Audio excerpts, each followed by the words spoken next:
Happy New Year, everybody! What's a better way to start a new year than talking about spider people?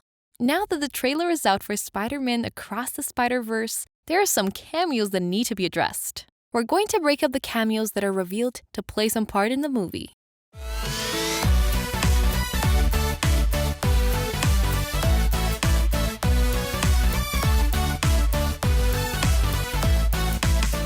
Miguel O'Hara, Spider-Man, 2099, Earth 928.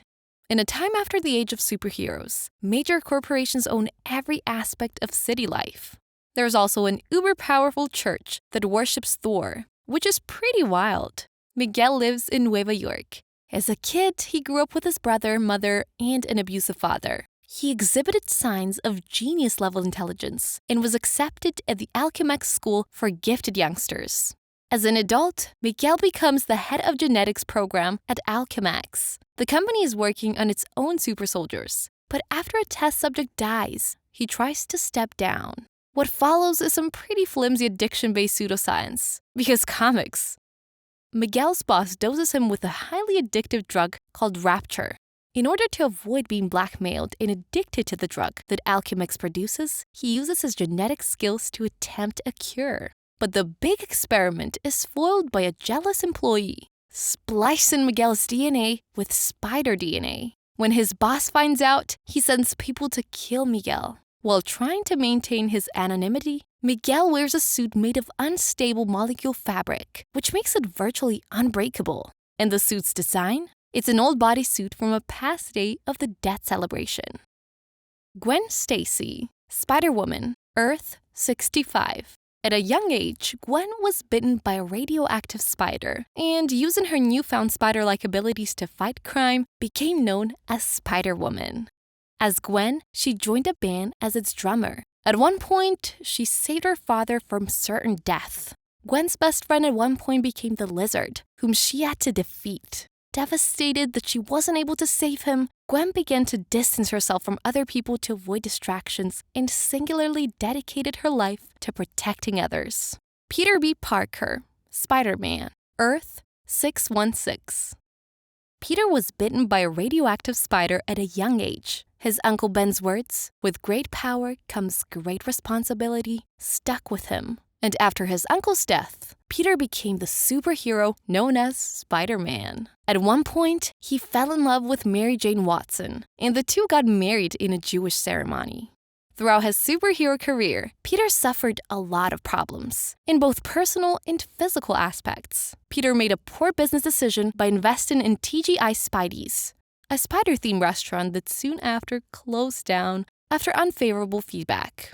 Peter and MJ grew distant, particularly over the prospect of having children, and eventually divorced. At one point, his Aunt May died as well. His crime-fighting and frequent battles and severe injuries took a toll on his body. And though he always recovered, his exhaustion, depression, and gradual disillusionment in the superhero life caused him to let go, even resulting in a prominent gut even his contestant web-swinging couldn't rid of. INSOMNIAC Spider-Man, Earth 1048. Having become used to the ins and outs of the superhero world, Peter had no problem regularly taking down thieves and the occasional supervillains. His conflict with Wilson Fisk reached a tipping point after the NYPD obtained enough evidence to serve a warrant for Wilson Fisk's arrest. Peter made his way to Fisk Tower to help the police raid the building. Finding his way through Fisk's man, Spider-Man manages to take Fisk down and end his reign as the Kingpin, sending him to prison. During my other job, in his personal life, Peter was late for work, helping Dr. Octavius demonstrate his advanced prosthetic limbs for his government financiers, who were left concerned by the demonstration's failure. In something old, something new, Octavius discovered his damaged Spider-Man suit, but pretending that he thought Peter was Spider-Man's partner, helped him design and craft a new suit. HOBIE Brown, Spider-Punk, Earth 138. Full-mouthed teenager HOBIE Brown became a spider totem after being bitten by a spider irradiated by illegal waste dumping. He proclaimed himself as Spider-Man, and began to fight for freedom alongside his new friends Captain Anarchy, Carl Morningdew, and Hulk, Robbie Banner. Leader of the Spider Army had fought against President Osborn's regime. Hobart Brown utilized his free spirit as a radioactive suicide machine to rally support from the lowest classes that the regime was aiming to stamp out in the name of America's strength. When Osborn led his forces, the Thunderbolt Department in the use of the Venom Spider-Man used 15,000 volts of punk rock out of an army of amps to disable the new technologies, then defeated Osborn himself by bashing him over the head with his guitar before Brown unmasked himself to the viewing crowd. Ben Reilly, Scarlet Spider, Earth 616. A genetic clone of Peter Parker, the superhero Spider-Man who went on to determine his own identity as the Scarlet Spider. Ben was created by Miles Warren, the supervillain known as the Jackal, to torment the hero, and seemingly died in the first encounter. The clone survived and exiled himself for 5 years, only returning to New York after learning that Parker's Aunt May was sick. After making amends with Peter, Ben fought alongside him as the Scarlet Spider. For a brief time, Ben and Peter were tricked by Norman Osborn via sewer trainer to believe Ben was the real Peter Parker. Peter left New York with his wife Mary Jane Watson, leaving Ben to pick up the mantle of Spider-Man. During a subsequent confrontation against Osborn as the Green Goblin, Ben was impaled and died in Peter's arms, also discovering that Peter being the clone was a fabrication. Ben was later brought back to life by Miles Warren using a new cloning method and spent years being constantly killed and resurrected by his creator to improve on the cloning technology. Driven mad, Ben managed to escape and overthrow Warren, becoming the new Jackal. He founded new U technologies in an ill-conceived attempt to use cloning technology for good, but was ultimately stopped by Spider-Man.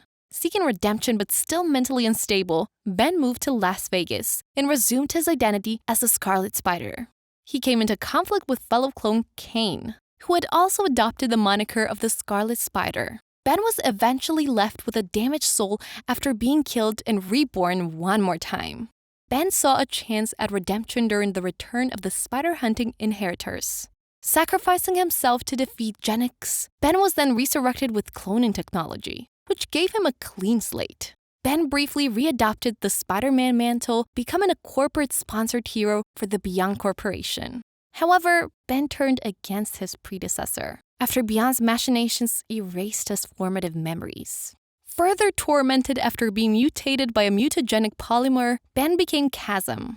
Peter Parker, Spider-Man MCU, Earth 199999. The Spider-Man of the MCU has finally joined the comics with End of the Spider-Verse, which is the current Spider-Man event that started in October of 2022. Julia Carpenter, Spider-Woman, Madam Web, Earth 616. Julia Carpenter was a struggling single mother trying to make ends meet when she was approached by her colleague friend Valerie Cooper. Valerie offered her a chance to earn some extra money by participating in some government-sponsored exercise studies. What Julia didn't realize was that Valerie was part of a secret program to create superhuman soldiers. While working with Valerie, Julia was injected with a mixture of spider venoms and plant toxins while being told she was taking a vitamin injection. The venoms mutated Julia, giving her spidery psionic powers. Valerie convinced Julia to become a government agent, the new Spider-Woman. Madam Web helped to guide Spider-Man when every person in Manhattan gained spider powers. She helps them create a cure for the virus and offers the cure to Spider-Man himself, but he declines. She apologizes for the suffering that is to come before she leaves. Madam Web gets a vision telling her that the Great Web is being destroyed. She falls into a coma. After she awakens, Julia finds herself stripped of all her powers yet again. Despite being powerless, Julia proved more than capable of still being a hero when she fought the Shroud and aided the Prowler. Julia regained her powers through unknown means and resumed her role as Madam Web. Powerful precognitive visions compelled her to form a team of spider-powered heroes to stop Spider-Man from saving the life of Norman Osborn. The Superior Spider-Man, Otto Octavius, Earth 616. Just when things started to go good for Peter Parker, for once, something bad happened. While visiting a dying Otto Octavius, Peter suddenly had his mind swapped with Otto's, allowing Otto to live and run around in Peter's body. But just before Peter died, Otto discovered the true meaning of with great power comes great responsibility via Peter's harrowing memories. So he decided to live up to Peter's legacy and become the superior Spider-Man. Otto did all he could, but his violent way of punishing criminals quickly drew the ire of everyone around. And while he thought he was doing good, in reality, he was depleting people of their freedom and allowing some people to get away, eventually forming an army out for revenge. Led by the Green Goblin, the army attacked, and Otto realized his mistakes. When it was revealed that Peter's consciousness existed within his body, Otto sacrificed himself, allowing Peter to be the true superior Spider-Man. That is everybody that will most likely play some major role in Spider-Man Across the Spider-Verse. If you like the content that we create, then please hit the like button, smash the subscribe button, and ding the bell. As always, we will see you in the next video.